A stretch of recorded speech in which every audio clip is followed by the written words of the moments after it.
Okay, so this is our compound interest formula. It looks complicated, but again, you're given this equation, don't have to memorize it. And if we just know what the different letters mean, we can just very easily just plug into our calculator and solve for our different values. And it's very useful for very useful to understand for when you're about to get out of high school, you're probably getting jobs. When you borrow money, it's not as simple as just paying that money back. It's always interest to pay back. Or when you're saving money, how do you optimize the amount of money you'll earn? So A, that's our final amount. P is our principal. It's our starting value. R is the rate of interest earned. Again, remember, it has to be in decimal. N is the number of compounding periods. I'll explain that in a second. And T is the length of the investment in years. So there's different terms that you'll come across when you invest money or borrow money. So if they say it's compounded annually, it means that every year they're going to take whatever amount of money based on interest that was either gained during that time, add it to the principal, and then you apply the interest to a new value, and you just keep repeating. Semi-annually means they'll add that interest gained twice per year. So if you borrowed something at, let's say this is the length of year, right? So for annual, you invest that money, and then they'll add the interest at the end, and then it will continue onwards. Like just draw it like so.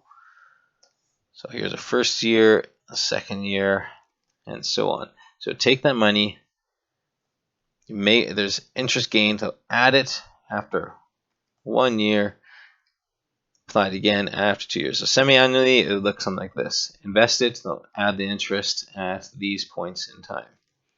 Quarterly, they'll do it 4 times. Okay, invest, then bam, compound the interest, compound, compound, compound, compound, compound, compound, compound, so on. Monthly, every month. Pretty straightforward, right? So 6 months, 1, 2, 3, 4, something like that. And so on and so on. And then you have weekly, obviously, and daily. Okay. Semi-monthly is a little weird one.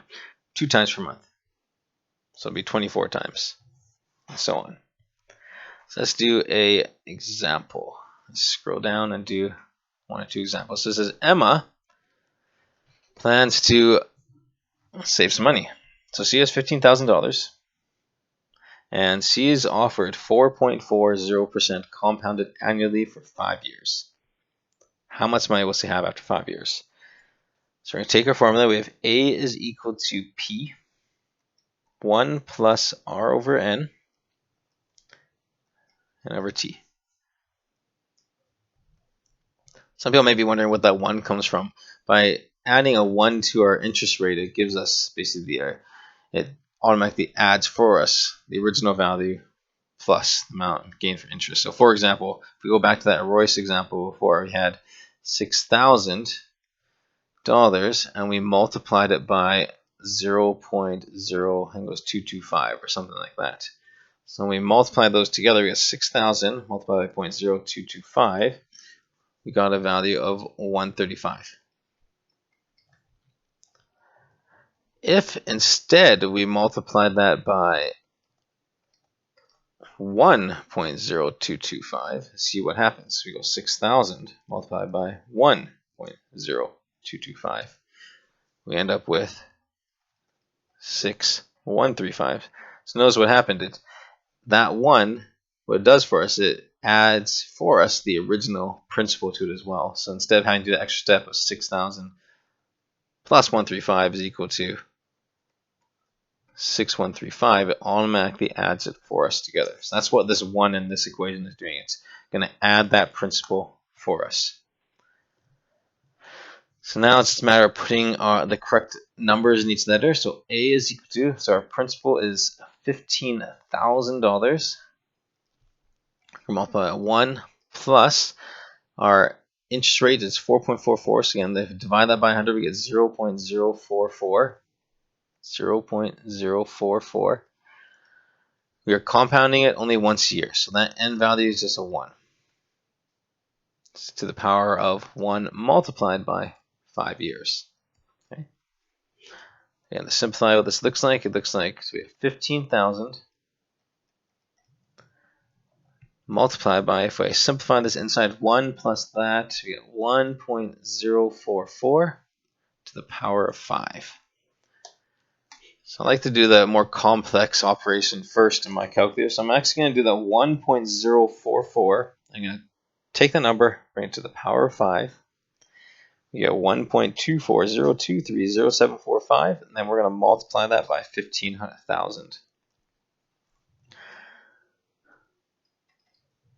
So after 5 years, that 15,000 will grow to become $1,18,603.46.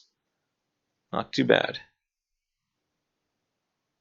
Okay, interest rates are pretty low right now. Today is April 2020, so interest rates are pretty low right now, so you're very unlikely to get that high of an offer for interest rates. But if it was 4.4%, that is how much money Emma would have after 5 years. So let's do the next question. If we scroll down, it's going to see what happens if we were to compound that monthly for those 5 years instead. Okay. So I have to delete that, scroll down. Okay, so here's just to have comparison. So we just found out in that previous one is we made $1,8603.46 if compounded annually. So let's see what happens if we compound that monthly. So again, we start with A is equal to P, 1 plus R over N, and that's going to be N multiplied by T. So just plug in our values. So we say A is equal to, our principal is $15,000 still.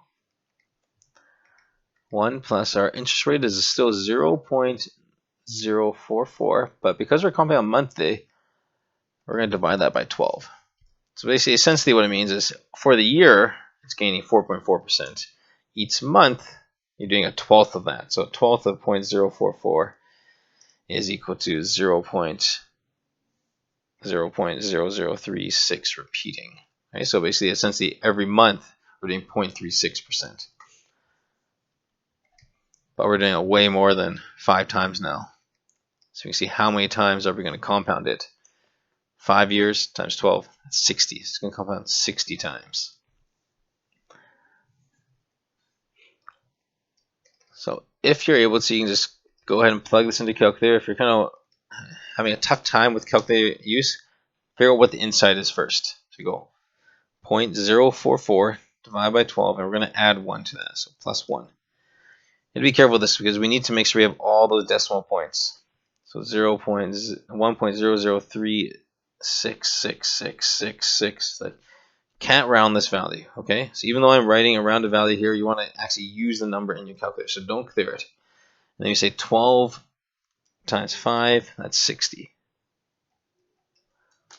Okay, let's going to plug this into the calculator. So we go 1 plus 0.044 divided by 12. So that 1.0036667. We're going to take the number, go to the power of 60.